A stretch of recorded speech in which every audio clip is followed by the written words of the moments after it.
150 खाना चिट्ठी दिया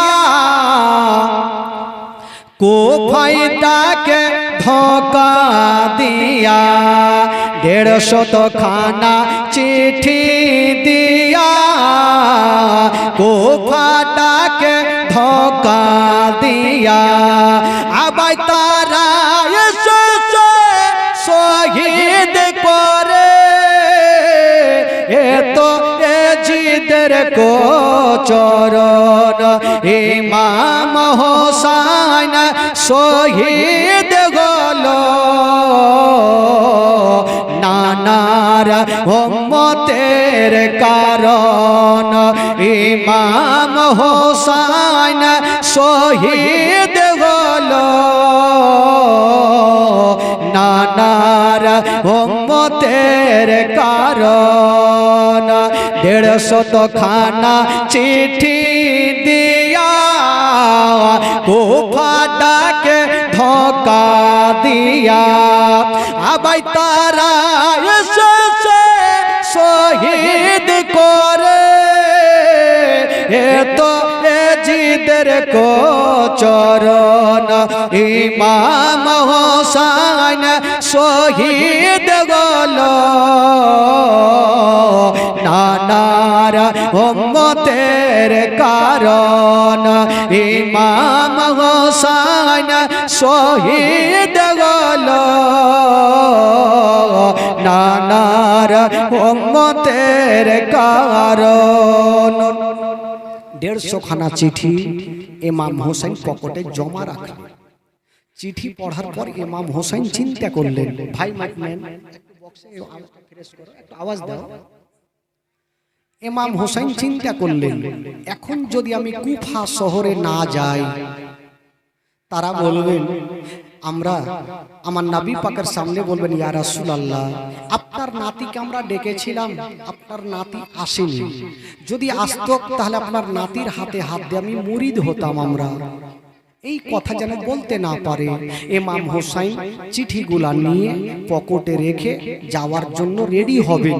আহলিয়াদেরকে সবাইকে ডাকলেন, সবাই চলে আসলেন। বাবা ইমাম হুসैन বলেছিলেন, ওরে আমার আহলিয়ারা, আজকে তোমাদের একটা কথা বলবো। আহলিয়ারা বলছেন, ও গো মা ফাতেমার বেটা হুসैन, আচ্ছা বলুন আপনি কি বলবেন। ইমাম হুসैन বলেছিল, আমি এখনই যাব কুফা শহরে। লোকজন বলছেন, হুজুর ওই কুফা শহরে আপনাকে কোনো মতে যেতে দিব না। বলল কেন? বলে এই জন্য দিব না, ওই কুফার মানুষেরা ভালো নয়, কুফার মানুষেরা গাদ্দারা, ওই কুফা শহরে যেতে দিব না। ইমাম হুসैन বলেছিল, আমার আহলিয়ারা তোমরা কি জানো না, একটু তোমরা আমার কাছে আসো। সবাই চলে আসলেন। হুজুর কি বলছেন? ইমাম হুসैन 150 খানা চিঠি তাদের সামনে রাখলেন। দেখো আমি এমনি যেতে চাই না, এই যে দেখো তারা 150 খানা চিঠি লিখেছেন, তার জন্য আমাকে যেতে হবে। আহলিয়ারা চিঠি পাওয়ার পরে বলছেন, হুজুর আপনি যতই চিঠি দেখান না কেন আপনাকে কুফা শহরে যেতে দিব না।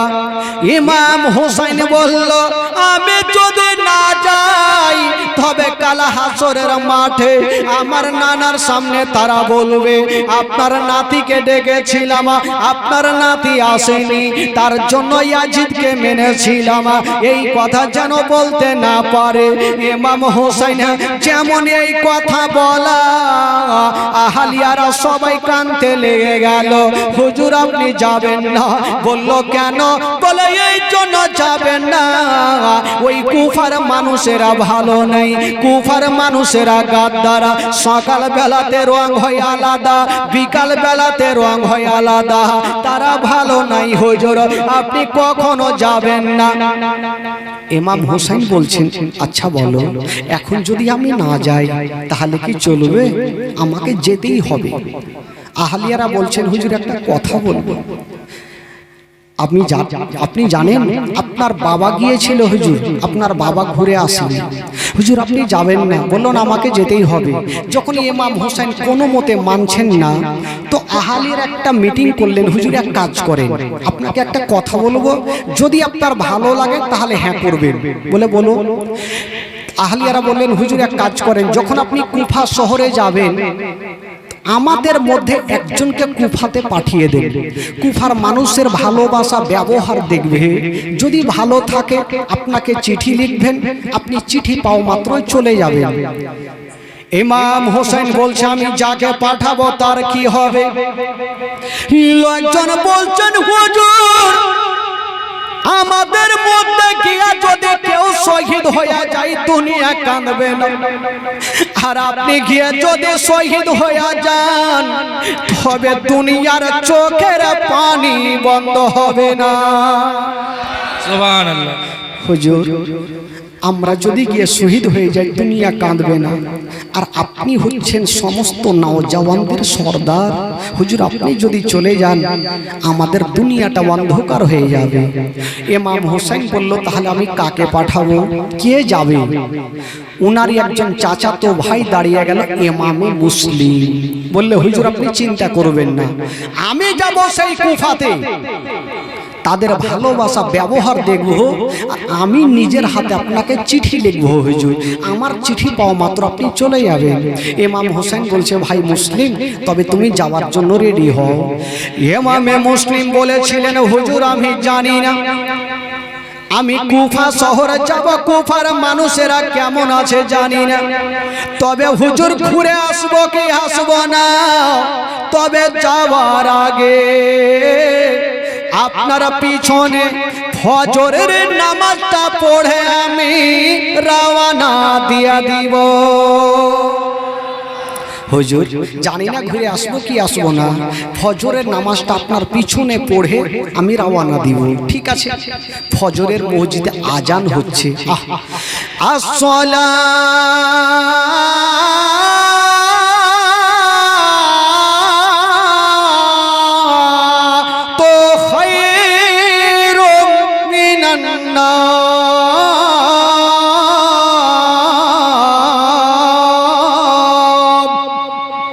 মসজিদে আজান হইল। ইমামে মুসলিম দেরি করলেন না, সমস্ত সামানপত্রকে গোছাচ্ছেন। বাবা যদি কেউ দিল্লি বোম্বাই যায় গো, তবে সামানপত্র 2 দিন 3 দিন ধরে গোছিয়ে লাই। ইমামে মুসলিম যখন যাবে ওই কুফাতে, রাত্রিবেলা সামান গোছাচ্ছেন, আর সকাল বেলাতে নামাজের পরে যেন রওনা দেওয়ার জন্য রেডি। উনারে 2টা বেটা, যাদের নাম কিতাবে লিখছেন মোহাম্মদ আর ইব্রাহিম, বাপের সামনে এসে বলছেন, আব্বা আপনি কোথায় যাবেন? ইমামে মুসলিম বলেছিল, বেটা রে আমি যাব সেই কুফা শহর বেটা। দোনো ছেলে বলেছিলেন, আব্বা গো আপনি যখন যাবেন আব্বা, তবে আমাদেরকে কার কাছে রেখে যাবেন আব্বা? আমাদের ছোট্ট কালে মা আমাদের ছেড়ে চলে গেছে আব্বা, আমরা কার কাছে থাকবো আব্বা? হাই রে ইমামে মুসলিম দোনো বেটাকে বুক কানে জড়িয়ে ধরে গালে মুখে চুমা খাচ্ছেন, আর বলছেন, ওরে লাডলা দুলারা, ওরে কলেজার পারা, ওরে নয়নের তারা, জানি না বেটা ওই কুফার মানুষেরা কেমন আছে, গাদ্দার আছে না ভালো আছে, জানি না বেটা তারা কেমন আছে বলতে পারবো না। যদি বেটারে আমি বিপদে পড়ে যাই তবে আমি পড়বো, তোমাদের আমি বিপদে ফেলবো না। দোনো ছেলে বলছেন, আব্বা গো আব্বা গো যখন আমরা ছোট্ট ছিলাম আমাদের মা আমাদের ছেড়ে চলে গেছে আব্বা। আব্বা গো যারা মা জগতে বেঁচে নাই, সারা দুনিয়াতে আব্বা কিছুই নাই। আব্বা গো যার মা জগতে বেঁচে নেই, তার দুনিয়াতে আব্বা কিছুই নেই। আমার মা যাওয়ার পরে আব্বা গো আপনার কাছে আমরা দোনো বেটা থাকি। আব্বা গো আমাদেরকেও সাথে করে নিয়ে চলে। ইমামে মুসলিম বলছেন বেটা আমি তোমাদের কোনো মতে নিয়ে যাব না। দোনো ছেলে বলছেন আব্বা গো এটা কেমন কথা বলছেন আব্বা, আপনি যখন যাবেন আমাদের কার কাছে রাখবেন আব্বা? ও যুবক বন্ধুরা একটু শুনেন, ধিয়া দেন, বাবা চোখের পানি থামবে না। দোনো ছেলে বাপের হাতখানা ধরে বলছেন আব্বা গো আমাদেরকেও সাথে করে নিয়ে চলেন আব্বা। আব্বা গো আমরাও যাব। ইমামে মুসলিম বারবার করে বলছে বেটারে আমি তোমাদের কোনো মতে নিয়ে যাব না। দোনো ছেলে বলছেন আব্বা গো কপালে যেটা লেখা আছে সেটা হবে আব্বা, দয়া করে আমাদেরকে নিয়ে চলেন আব্বা। ইমামে মুসলিম কোনো মতে দোনো বেটাকে নিয়ে যাবে না। ছোট ছেলে ইমামে মুসলিম কি বলে, ছোট ছেলেটা বলছেন দাদা গো, বড় ভাইকে বলছেন দাদা আমার আব্বাকে যদি বারবার করে বলি আমার আব্বা আমাদেরকে নিয়ে যাবে না, আমার আব্বাকে যদি একজন বলে দেয় আমার আব্বা না করতে পারবে না। সেটাকে বলল সেটা হলো আমার চাচা হোসাইন। ইমাম হোসাইন যদি আমার আব্বাকে বলে দেয় তবে আমাদেরকে সাথে করে নিয়ে যাবে। দেখুন বাবা কোথায় কার মরণ হবে কেউ জানে না, দোনো বেটাকে ইমামে মুসলিম নিয়ে যাবে। ওই দোনো ছেলে বলছেন আব্বা গো একটু দাঁড়িয়ে যান, আপনার সঙ্গে আমরা যাব না। তবে আব্বা গো 5টা মিনিট দাঁড়িয়ে যান, আমরা একটু বাইরে থেকে আসছি। ইমামে মুসলিম বলছে বেটা কোথায় যাবি তোরা, আব্বা একটু দাঁড়ান। দোনো ছেলে কাঁদতে কাঁদতে ইমামে হোসেনের সামনে গিয়ে দাঁড়িয়ে গেছেন। চাচা গো আজকে একটা কথা বলবো চাচা। ইমাম হোসেন বলেছিল আচ্ছা বলো তোমরা কি বলবে। বলছে চাচা গো আমার আব্বা যাচ্ছে কুফা শহরে, আমার আব্বা আমাদেরকে নিয়ে যায় না। এত করে বললাম আমার আব্বা আমাদেরকে নিয়ে যায় না। ইমামে হোসেন বলেছিল বাবা রে আচ্ছা বলো তোমরা কি যাবে? দোনো ছেলে বলছেন চাচা আমরা যাওয়ার জন্য এসেছি চাচা। ইমামে হোসেন বলেছিল দাঁড়িয়ে যাও। ইমাম হোসেন ডাক দিচ্ছেন ভাই মুসলিম একটু আমার কাছে আসো। ইমামে মুসলিম চলে আসিল। ইমাম হোসেন বলে ভাই মুসলিম তুমি যখন যাচ্ছ যাও, তবে তোমার দুটা বেটাকে সাথে করে নিয়ে যাও। ইমামে মুসলিম জোড় হাত করে বলছে হুজুর আমাকে ভুল করেও যেতে বলবেন না, কারণ জানি না ওই কুফার মানুষেরা কেমন আছে, গাদ্দার আছে না ভালো আছে কেউ জানি না। হুজুর আমি বিপদে পড়বো, আমার দোনো বেটাকে আমি বিপদে ফেলবো না। ইমাম হোসেন বলেছিল ও ভাই মুসলিম কপালে যেটা লেখা আছে সেটা হবে, তোমার দোনো বেটাকে তুমি সাথে করে নিয়ে যাও।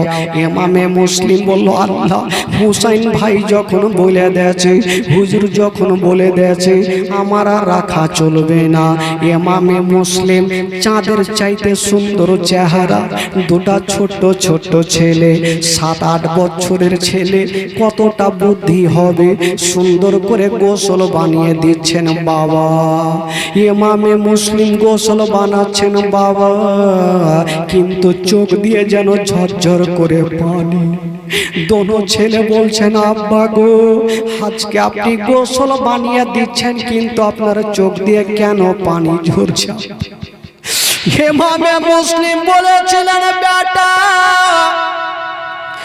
মানুষ যখন মারা যায় বেটা তখন তাকে শেষবারের মতো গোসল দিতে হয়। বেটারে জানি না আজকে তোমাদের গোসল দিচ্ছি রে বেটা, জানি না হয়তো কোনোদিন আর গোসল দিতে পাবো কি পাবো না। दोनों बेटा के गोसल बानिए दिलेन सुंदर सुंदर पोशाक पढ़ाया चोखे सुरमा लगाया बाबा दुलदुले चापिए निয়েছেন बाबा দেখুন दोनों বাচ্চাকে কেমন করে বাবা গো কুফার মানুষের তাদের গলাতে ছোরা চালাবে वही इमाम मुस्लिम दोनों बच्चा के सुंदर करे छनो बाबा को साजिए गुजिए बोलছেন बेटा रे তোমরা যখন যাবে তবে একবার তোমার চাচা হোসেনের কাছে তোমরা ক্ষমা চেয়ে নাও দুটা জান্নাতি ফুল এক পা দুই পা করে ইমাম হোসেনের সামনে দাঁড়িয়ে গেল চাচা গো একবার আমাদের খুশি মনে বিদায় দাও ইমাম হোসেন দুটা ছোট ছোট ছেলেকে টেনে যেন বুকখানে লাগিয়েছেন বাবা আর বলল যাও যাও আমি তোমাদের জন্য দোয়া করব যাও তোমরা কুফা শহরে চলে যাও যেমন এই কথা বলা दोनों छेले के बाबा को दुलदुले चापिए निलेन যেমনই চাপিয়েছেন বাবা ইমামে মুসলিম সবাইকে ক্ষমা করে দিয়া সবারই কাছে ক্ষমা চেয়ে নিয়া যেন বাবা দুলদুলের লাগামটা টেনে দিলেন যেমনই দুলদুলের লাগামটা টেনেছেন বাবা গো দুলদুল চলতে লাগলো বাবা গো ওই পৌঁছে গেল কুফাতে যেমনই কুফা শহরে যাওয়া হাইরে যারা নবীর আশিক নবীর কালমা পড়নেওয়ালা ছিল তারা দৌড়িয়ে চলে আসলো তারা জানতে পেরেছে ইমাম হোসেন আসেনি ওনার চাচাতো ভাই ইমামে মুসলিম এসেছে তাদের মনের ধারণা এটাও হলো নবী বংশের ছেলে আমরা সম্মান করব সবাই গেল আর ইমামে মুসলিমকে তারা সালাম জানিয়ে দিল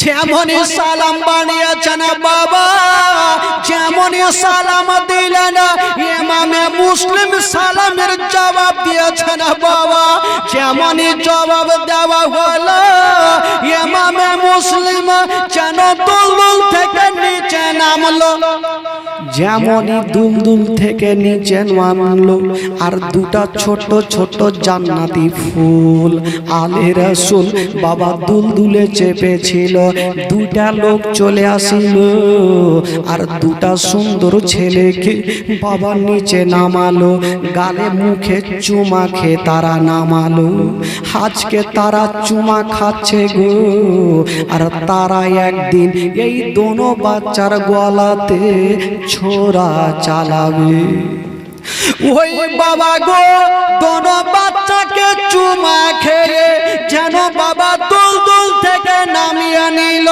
ও যুবকেরা ও গো সোনামানিকেরা ইমামে মুসলিমকে নিয়ে যাওয়া হইল যেমনই হুজরা খানাতে নিয়ে গেল বাবা গো ওই কুফার মসজিদে ইমামে মুসলিম যেমনই আসরের নামাজ পড়তে গেল নামাজের শেষে 12,000 মানুষ ইমামে মুসলিমের হাতে হাত দিয়া মরে দহল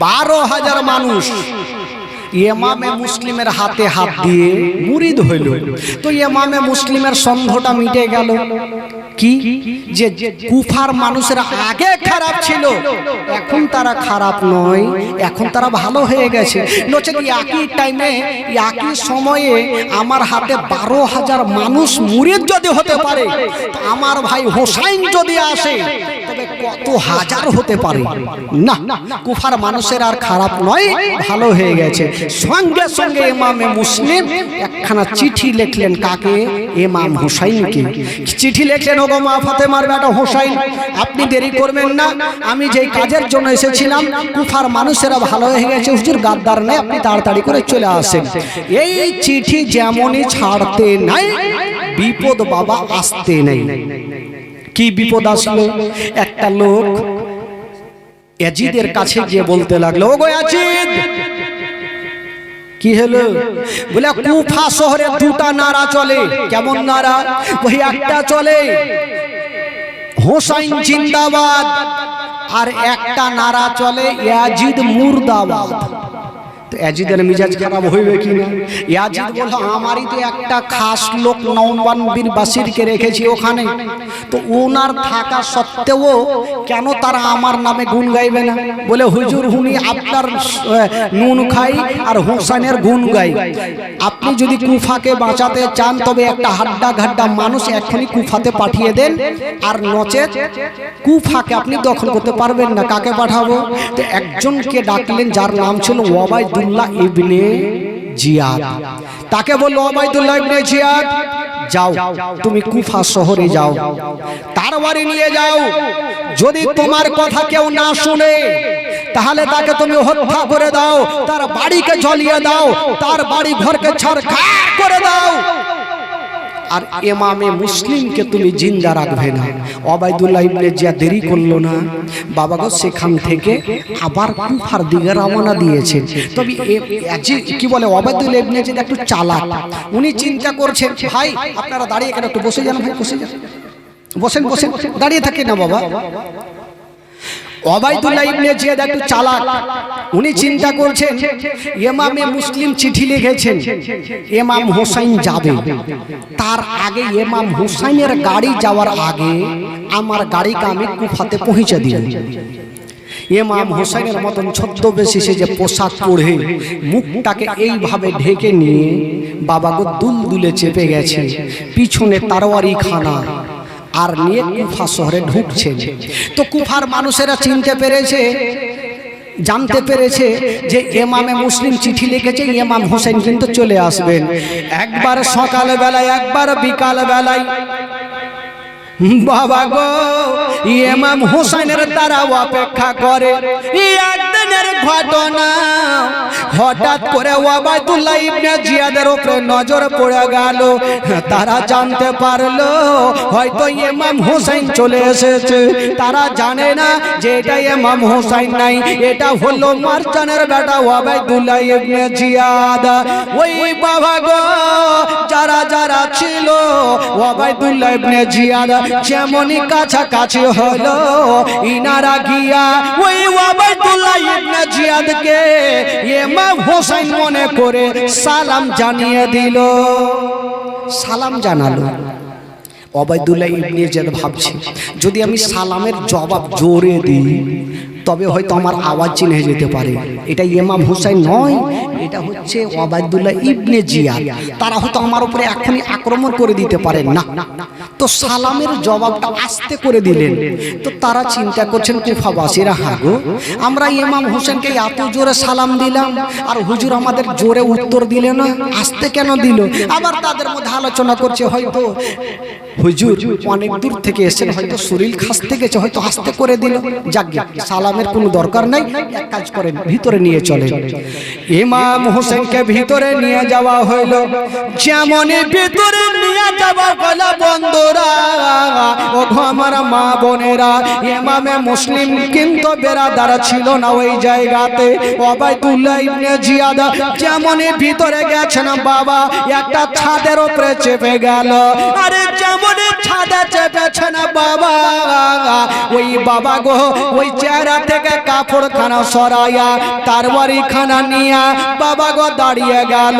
আরে বলছেন ওরে কুফার মানুষেরা, তোমরা আমাকে মনে করেছো আমি ইমাম হোসেন নই, আমি হলাম ওবায়দুল্লাহ ইবনে জিয়াদ। সবাই দাঁড়িয়ে গেল। কুফার মানুষেরা বাবা থমকে দাঁড়িয়ে গেল। আহারে আমরা হোসেন মনে করে সালাম দিয়েছিলাম, এটা তো ইমাম হোসেন নয়, এটা হলো ওবায়দুল্লাহ ইবনে জিয়াদ। এই কথা যেমনই বলতে নাই সবাই দাঁড়িয়ে গেল। ওবায়দুল্লাহ ইবনে জিয়াদ যেমনই তার বাড়ি খানা নিয়ে উঠেছেন বাবা, কেউ আর কোনো কথা বলে না। ওবায়দুল্লাহ ইবনে জিয়াদ বলল, ও কুফার মানুষেরা, আচ্ছা বলো কে কে ইমামে মুসলিমের হাতে হাত দিয়ে মুরিদ হয়েছে একটু বলো। যারা যারা ইমামে মুসলিমের হাতে 12,000 মানুষ যে মুরিদ হয়েছিল, একটা একটা করে মুরিদ যেন ভাঙতে লাগলো। সমস্ত লোক ইমামে মুসলিমকে ছেড়ে দিয়া বাবা গো তারা ইয়াজিদকে আবার মেনে ফেললো। ওবায়দুল্লাহ ইবনে জিয়াদ বলে, শোনো, যদি কেউ তোমরা ইয়াজিদকে না মানো তবে তাকে জিন্দা রাখবো না, যদি পারো তবে সমস্ত লোক মুরিদ ভেঙে দাও। ভেঙে দেওয়া হইল। এবার ওবায়দুল্লাহ ইবনে জিয়াদ বললে, এক কাজ করো, ইমামে মুসলিম কোথায় আছে একবার খুঁজে বার করো। বাবা গো, যে ইমামে মুসলিমের হাতে হাত দিয়া 12,000 মানুষ মুরিদ হয়েছিল, তারা দুশ্মন হয়ে গেল। ইমামে মুসলিমকে খোঁজার জন্য গোটা গ্রামে ছড়িয়ে গেল। ইমামে মুসলিম কোথায় যাবে বাবা গো? রাতের অন্ধকারে ইমামে মুসলিম কোন দিকে যাবে? কুফার জুমা মসজিদে বাবা গো মাগরিবের নামাজ আদায় করলেন। যেমনই নামাজ পড়েছেন বাবা, তবে একটা কথা, নবী বংশের ছেলে যেইখানে চলে যায় ইমামতি কাউরির জন্য চলে না। ইমামে মুসলিম নামাজ পড়াচ্ছেন, আর কি বলে 22,000 মানুষ ইমামে মুসলিমের পিছনে নামাজ আদায় করছে। যেমনই নামাজ পড়াচ্ছেন বাবা, ডান দিকে সালাম ফিরায়া, বাম দিকে সালাম ফিরায়া, যেমনই পিছনে দেখছেন বাবা, একটাও লোককে দেখা যায় না। সমস্ত লোক নামাজকে ভঙ্গ করে দিয়া যেন বাড়ি পালিয়ে গেছে। ইমামে মুসলিম দেখছেন কেবল একটা লোক দাঁড় বসে বসে যেন মসজিদে ওযু বানাচ্ছে। ইমামে মুসলিম বলছেন, চাচা গো, ও গো চাচা, আজকে 22,000 মানুষ আমার পেছনে নামাজ পড়ছিল, তারা কোথায় গেল? ওই লোকটা বৃদ্ধ বয়স্ক লোক বাবা গো কাঁদতে কাঁদতে বলছেন, বাবা রে, আমি কি বলবো বাবা, যদিও আমিও জামাত পেতাম আমিও জামাত ছেড়ে পালিয়ে যেতাম। বাবা আসতে আমার দেরি হইল। বলল, চাচা গো একটু বলুন তারা কেন জামাত ছেড়ে পালিয়ে গেছে? ওই লোকটা বলল, বাবা রে, একটা কাজ করো, আমি তোমাকে বলছি। কি বলছে চাচা বলো? বলছে, বাবা রে, যখন তুমি নামাজ পড়াচ্ছিলে, পিছনে নামাজ চলছিল, হঠাৎ করে একটা ইয়াজিদের লোক ঢোল দিয়ে চলে যাচ্ছিল। নবী বংশের ছেলেকে যারা বাড়িতে জায়গা দিবে তাদের বাড়ি ঘরকে জ্বলিয়ে রেখে দেওয়া হবে, তাদেরকে বাঁচিয়ে রাখা যাবে না। বাবা, তুমি নবী বংশের ছেলে, যদি তুমি নামাজ পড়ার পরে কাউকে যদি বলো আমি তোমার বাড়িতে যাব, কেউ তোমাকে না করবে না।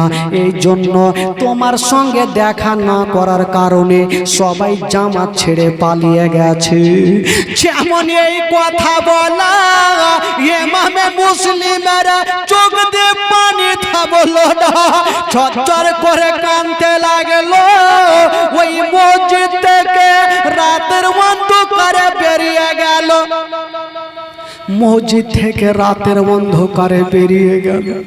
ইমামে মুসলিম কাঁদছেন, আল্লাহ আল্লাহ গো, আমি কোথায় যাব? আল্লাহ গো, যে 12,000 মানুষ আমার হাতে হাত দিয়ে মুরিদ হয়েছিল, আজকে তারা তারওয়ারি নিয়ে গ্রামে গ্রামে ঘুরছে, আমাকে দেখলে তারা জিন্দা রাখবে না। ইমামে মুসলিম বলেছিল, ওরে ইয়াজিদের সৈন্যরা, আমরা নিজে থেকে আসি নাই, তোরাই আমাদের 150 খানা চিঠি দিয়ে দেখেছি রে, আর ডাকার পরে আমাদের সঙ্গে গাদ্দারি করছি রে। ওরে ইয়াজিদের সৈন্যরা, তোমরা কি জানো না যে ইমাম হুসাইন হচ্ছেন নবীর নাতি রে? তোমরা কি জানো না তোমরা ডাকার পরে আমাদের সঙ্গে বেয়াদব করবি রে? ইমামে মুসলিম সেটার জন্য কান্দে না, ইমামে মুসলিম শুধু কাঁদছে ওই ইমাম হুসাইনকে চিঠিখানা লিখেছে। তখন মোবাইল ছিল না যে মোবাইলে ফোন করে নিষেধ করবে হুজুর আসিয়েন না। ইমামে মুসলিম মুসলিম কাঁদছে, আল্লাহ যদি আমার কিছু হয়ে যায় তবে জানি না হুজুর তো চলে আসবে, আমার সঙ্গে যেটা ব্যবহার হবে মা ফাতেমা বেটা হোসেনের সঙ্গে সে ব্যবহারটা হবে। ইমামে মুসলিম কাঁদছে আর রাতের অন্ধকারে বাবা গো খোলামেলা রাস্তা দিয়ে চলে যাচ্ছেন আর মুখ দিয়ে একটা ছন্দ বের হচ্ছে, মুঝে কো ফাওয়ালো মুসাফির না সমঝো, मैं आया नहीं हूँ बुलाया गया हूँ। जोरे बोलो, मुझे को फवालो मुसाफिर न समझो, मैं आया नहीं हूँ बुलाया गया हूँ। ओ मुझे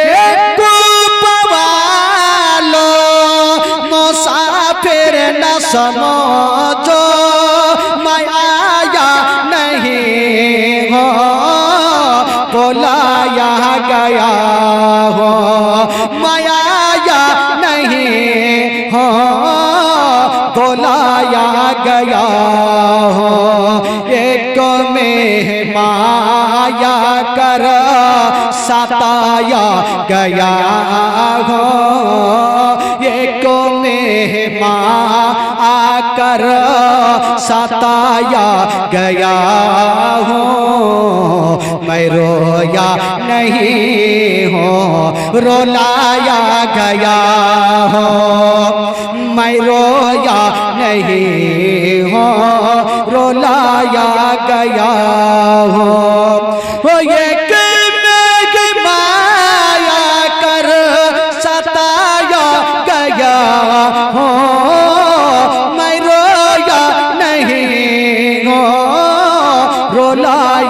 गया हो। बेहसते बड़ी में मका बन रहा है, मैं बेड़ा नहीं हूँ बसाया गया हूँ। ইমামে মুসলিম কাঁদছেন আর বলছেন, ওরে কুফার মানুষ, তোমরা আমার সঙ্গে গাদ্দারি কেন করছি? তবে ইমামে মুসলিমের সঙ্গে যে দুটা বেটা ছিল, ইমামে মুসলিম একজন আল্লাহওয়ালা একটা লোকের নাম ছিল কাজী সারহার। ওই কাজী সারহার বাড়িতে দোনো বেটাকে রাখলেন আর বলছেন, চাচা গো, এই যে আমার দোনো বেটাকে আপনার কাছে হাওয়ালা করে দিলাম, যদি আমার কিছু হয়ে যায় আমার দোনো বেটাকে শাহী সালামতে একটু মদিনাতে পৌঁছে দিয়ে। কাজী সারহার দোনো বেটাকে আদর করে রাখলেন। হায়রে চাঁদের সইতে সুন্দর সূর্যের মতো চেহারা, দোনো বাচ্চা জান্নাতি ফুল। আলে রাসূল ওই কাজী সারহার কাছে থাক। উনার বাবা ইমামে মুসলিমের কি ঘটনা হইল শুনেন বাবা, কলেজা খানা ফেটে যাবে। ইমামে মুসলিম রাতের অন্ধকারে যেন বাবা রাস্তা ধরে বেরিয়ে যাচ্ছে। কোন দিকে যাবেন বাবা? হায়রে ইমামে মুসলিম যেদিকে যাচ্ছেন বাবা, শুধু রাতের অন্ধকার। গোটা কুফা শহরে জ্বালানা বাতি বন্ধ আছে। ইমামে মুসলিম চতুর্দিকে তাকিয়ে দেখছেন কোন জায়গাতে জ্বালানা বাতি খোলা নাই। বাবা গো, ইমামে মুসলিম কাঁদছেন, রাস্তা ধরে চলে যাচ্ছেন। বাবা গো, একটা কথা ভাবেন, আমি মাওলানা তাফাজ্জুল, যদিও আমি কালিয়াচক থেকে গ্রামে আসি আর গোটা গ্রাম যদি লাঠি লাদনা ফারসা নিয়ে আমার পিছনে থাকে, আমার আত্মীয় স্বজন নেই, বলুন আমি কোন দিকে যাব?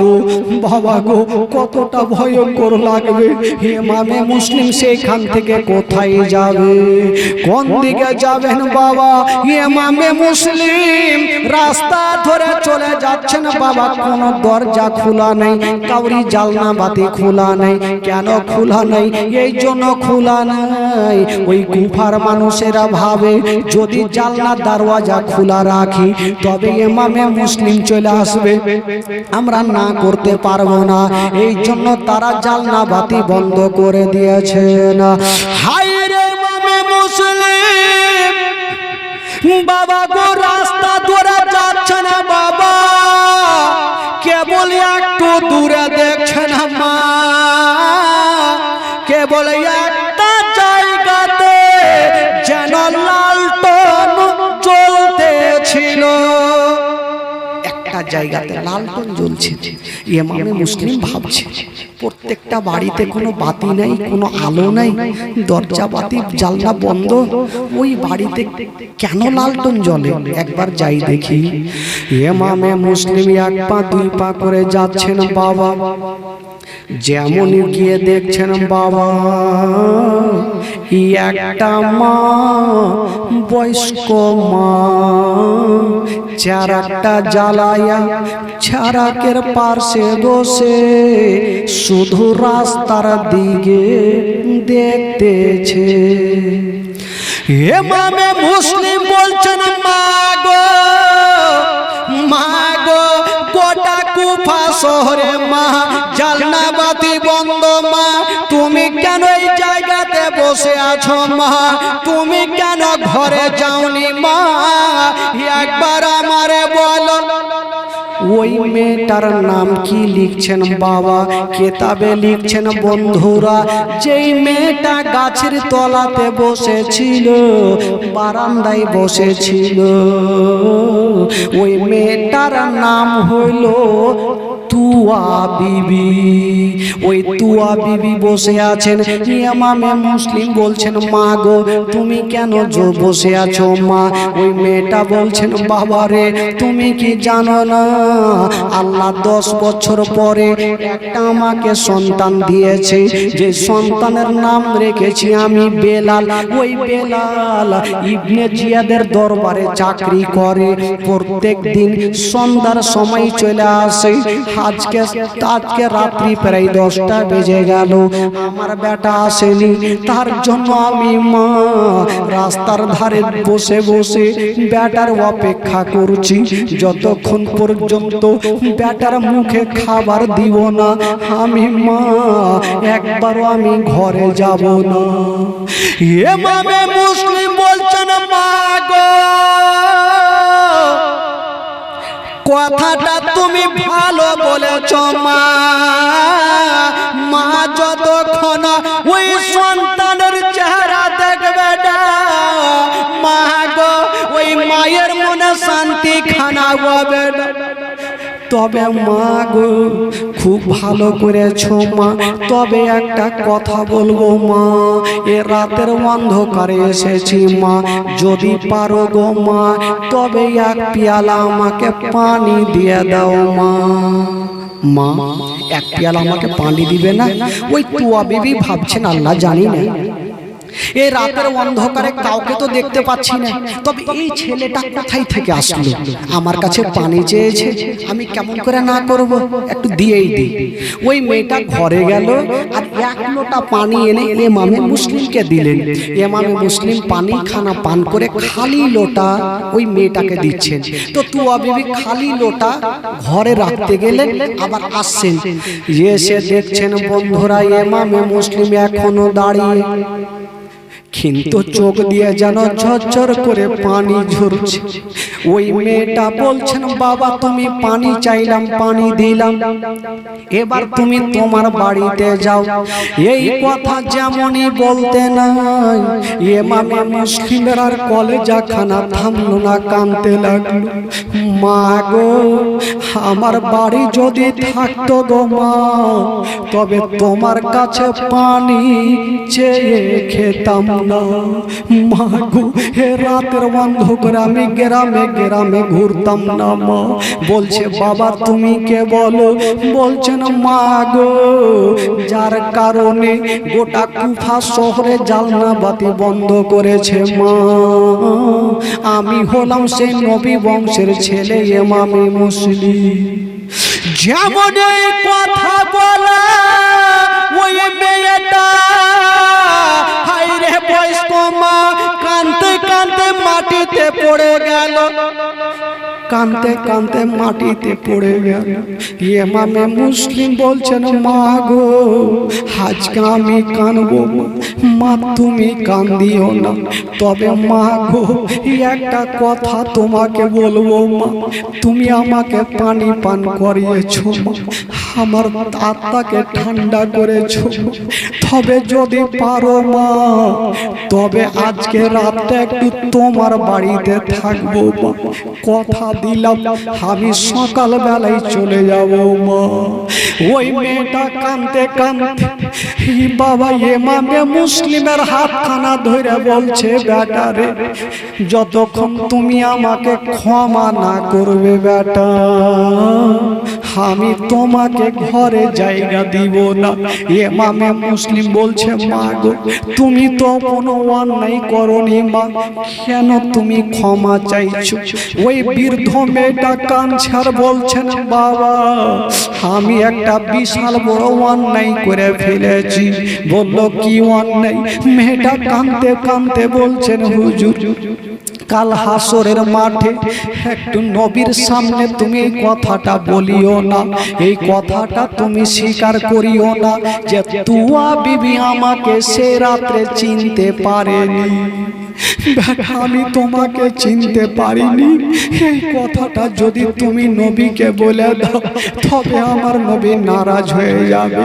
ওরে লাডলা দুলারা আজকে তোমাকে জায়গা দেব, সর্বপ্রথম তুমি আমাকে ক্ষমা করো।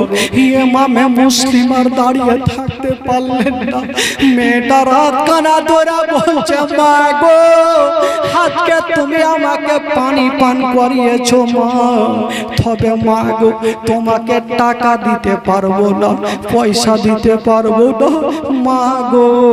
কাল হাসরের মাঠে আমি তোমার নামটা মুখস্থ করে রাখলাম মা, তোমার নাম খানা বলে মা আমি তোমাকে হাউজে কাউসারের পানি দিয়া শোধ করে দিব মা,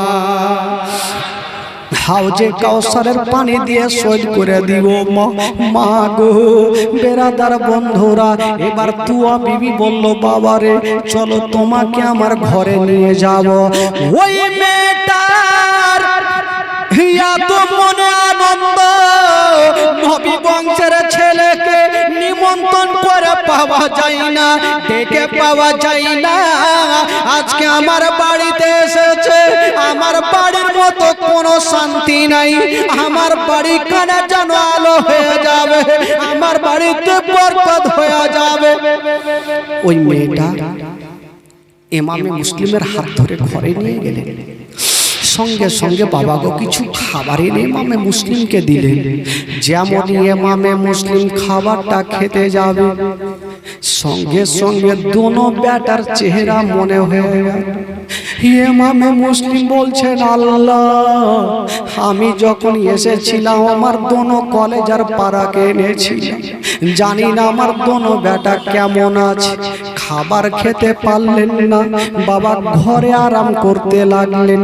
তবে তুয়া বিবির একটা মনের সন্দেহ যে আমার বেটা বেলাল তো ইবনে জিয়াদের দরবারে কাজ করে, এখন আমার বেটা আসবে, যদি নবী বংশের ছেলেকে আমার বাড়িতে দেখে লাই তবে এই খবরটা হয়তো জানিয়ে দিতে পারে।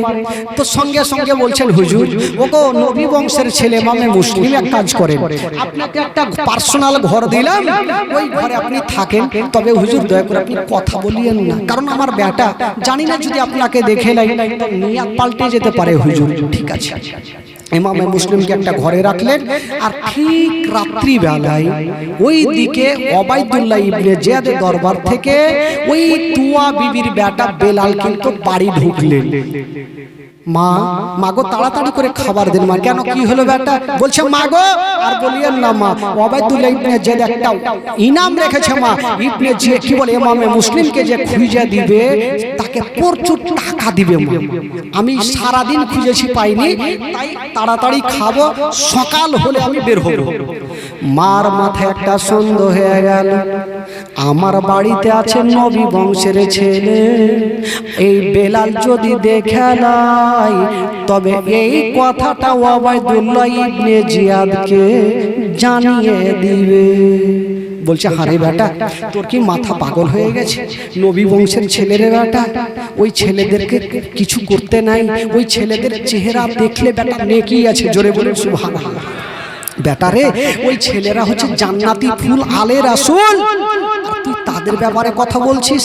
বেলালকে চট করে খাবার দিল, আর বেলাল একটা বিছানায় গিয়ে শুয়ে গেল। ঘুমটা আসেনি, কিন্তু বেলালের মা বাবা গো চিন্তা করছেন, আল্লাহ জানি না আমার বাড়িতে নবী বংশের ছেলে আরাম করছেন, কখন পানির দরকার হবে, কখন খাওয়ার দরকার হতে পারে। বারবার করে উঠছেন আর ওই ঘরের পাশে যাচ্ছেন, আবার নিজের ঘরে আসছেন, যাচ্ছেন আর আসছেন, যাচ্ছেন আর আসছেন। এই যাওয়া আসা দেখে বেলালের মনে সন্দেহ হয়ে গেল। বেলাল ভাবছেন আমার মা কোনদিন রাত্রিবেলা উঠেনি, আজকে বারবার করে উঠে ওই ঘরে কেন যাচ্ছে? বেলাল বলছেন মা গো মা, তুমি বলো মা ওই ঘরটাতে কে আছে মা?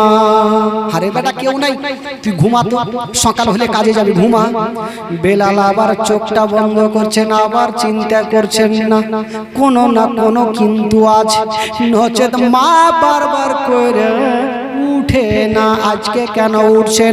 বলছেন মা গো তোমার হাত ধরে বলি মা, তুমি সত্যি কথা বলো, ওই ঘরের মধ্যে কেটা আছে? মা চিন্তা করছেন আল্লাহ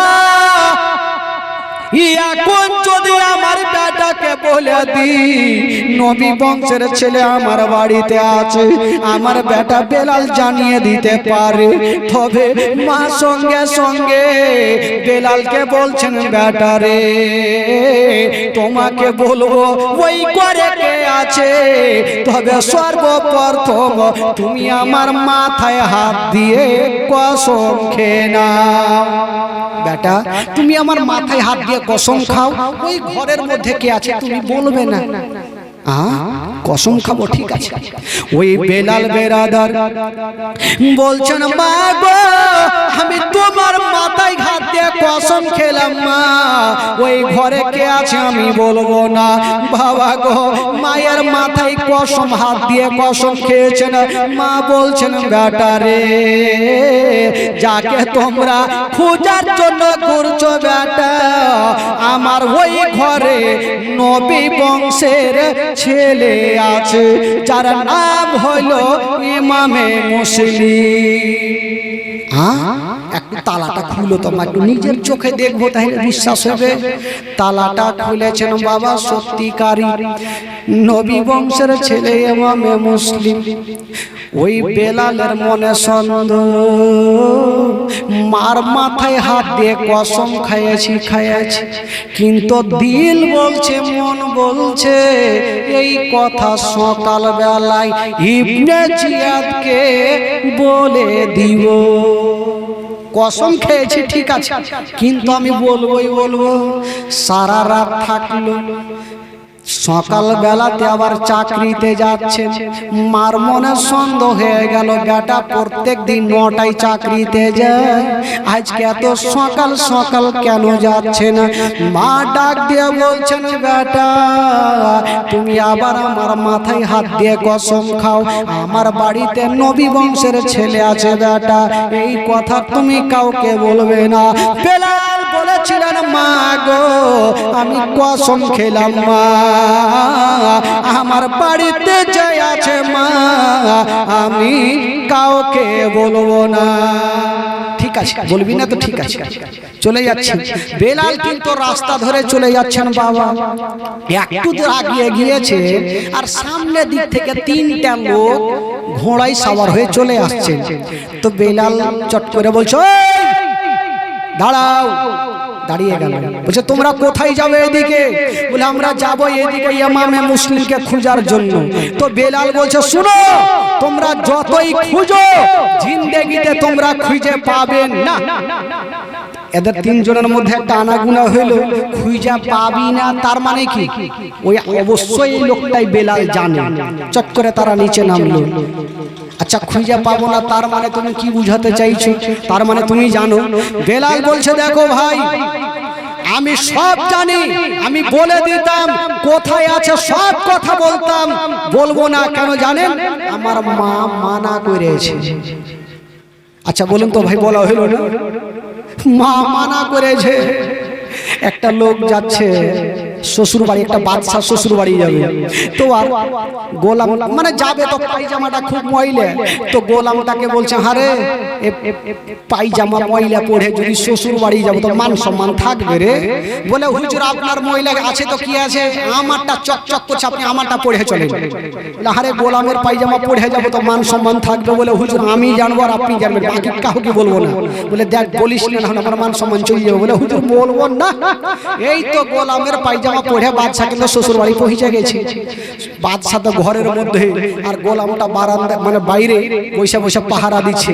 তো কয়েকটা লোক বাদশাকে দেখবো বলে এসে হাজার হলো। বাদশা এসে গোলামটাকে জিজ্ঞেস করছেন, এই গোলাম তোমাদের বাদশা কোথায়? গোলামটা বলছে দেখো ভাই, বাদশার কথা 100 বার বলবো, 1000 বার বলবো, 2000 বার বলবো, কিন্তু পায়জামার কথা বলবো না। এরা চিন্তা করছে পায়জামা, এই পায়জামা ফের কি হইল? বলে দেখো ভাই, বাদশা যেটা পায়জামা পরে আছে না ওইটা আমারই। হে তো বইলা দিলে ভাই, যেমনই বইলা দিলে এই লোকগুলা বুঝে ধর, যেই বাদশা গোলামের পায়জামা পরে ওকে জীবনে দেখে, চল বাড়ি চল। এরা কিন্তু বাড়ি চলে গেল। আর বাদশা কিন্তু ঘর থেকে দেখেছিল, আইসা দু গালের টাইনা 2 চড়। তুই বললি কেন? বলে হুজুর এই মায়ের কি আমার পর্যন্ত মনে থাকবে আর বলবো না। বলে বলবি না তো বলেন না। আবার একটা দল চলে এসে বলে এই তোদের বাদশা কোথায়? বলো ভাই দেখো, বাদশার কথা 1000 বার বলবো, 100 বার বলবো, 2000 বার বলবো, পায়জামার কথা বলে 2 গালে 2টা তামাচা খেয়েছি, ওইটা কথা বলবো না। ফের বলে দিল বলবো না, বলবো না করতে করতে বলে দিল। বাদশা কি বলে? বেলাল বলছে আমি বলবো না। কেন? মা মানা করেছে। আচ্ছা বলুন তো বলা হইলো কি হলো না? বলা হয়ে গেল। এরা বুঝে গেল তাহলে বেলালের বাড়িতেই আছে। ইনারা দেরি করলেন না বাবা, ওবায়দুল্লাহ ইবনে জিয়াদকে খবর জানিয়ে দিল। আর রাত্রি বেলাতে 5000 সৈন্য পাঠিয়ে দেওয়া হইল। যেমনই পাঠিয়ে দিয়েছেন বাবা, ওই তুয়া বিবির বাড়িকে চতুর্দিকে ঘেরাও করে নিয়েছেন। যেমনই ঘেরাও করেছেন মা, ওই ঘোড়ার শব্দের আওয়াজ তুয়া বিবির কানে পৌঁছে গেল। আল্লাহ গো জানি না আমার বেটা বেলাল হয়তো খবর খানা করে দিয়েছেন। ওই তুয়া বিবি যেমনই উঠেছেন বাবা, দরজা খুলে দেখছেন 22000 সৈন্যরা দাঁড়িয়ে আছেন। বাবা গো, ওই লোকজন বলল গো বেলালের মা বলো তোমার বাড়িতে ইমামে মুসলিম আছে। তুয়া বিবি চিন্তা করছেন আল্লাহ আমি সত্য বলবো না মিথ্যা বলবো? নবী বংশের ছেলে আমার বাড়িতে শুয়ে আছে, আমি কোনটা কথা বলবো? তুমি তুয়া বিবি বলছেন আল্লাহ একটা মিথ্যা বলার কারণে যদি জাহান্নামে যেতে হয়, নবী বংশের ছেলে আমার বাড়িতে আছে, এই কথা আমি বলবো না। জোরে বলুন, নবী বংশের ছেলে আমার বাড়িতে আছে, এই কথাটা আমি বলবো না।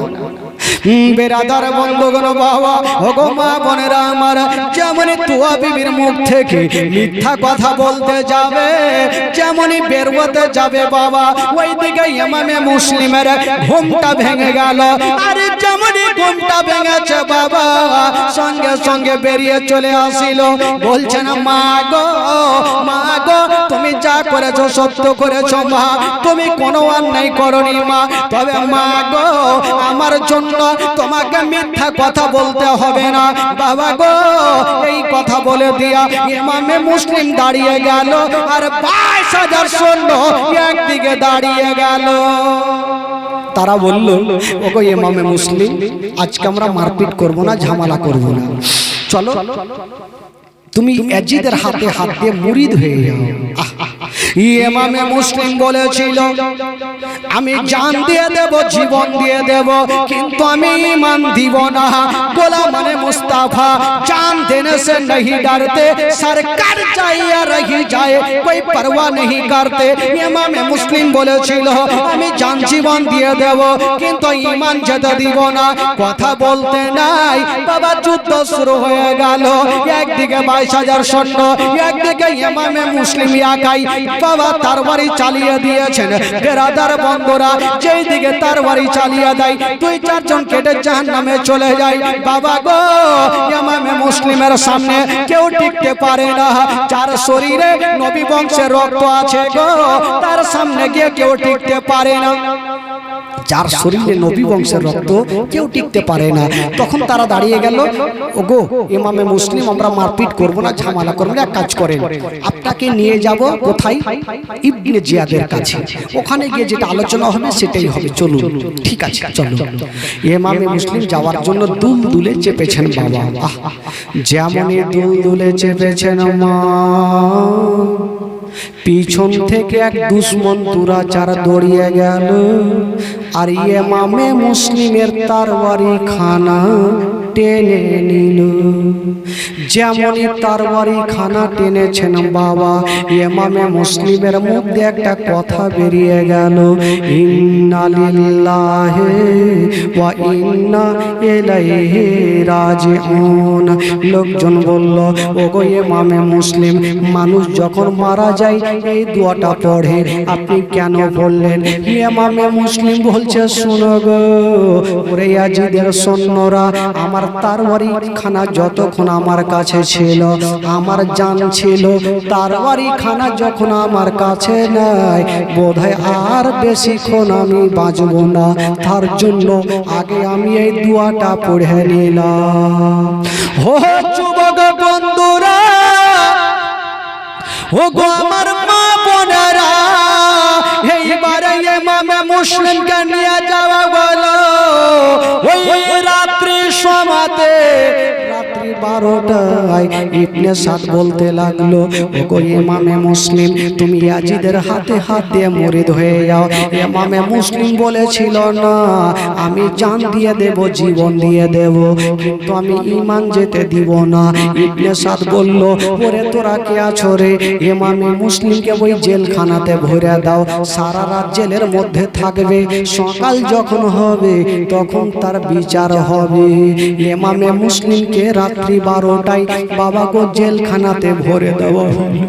যেমনই জেলখানাতে ভরেছেন মা, রাত্রি 12টায় ইমামে মুসলিম জেলের মধ্যে আছে, সঙ্গে সঙ্গে দুটা বেটার কথা মনে পড়ে গেল।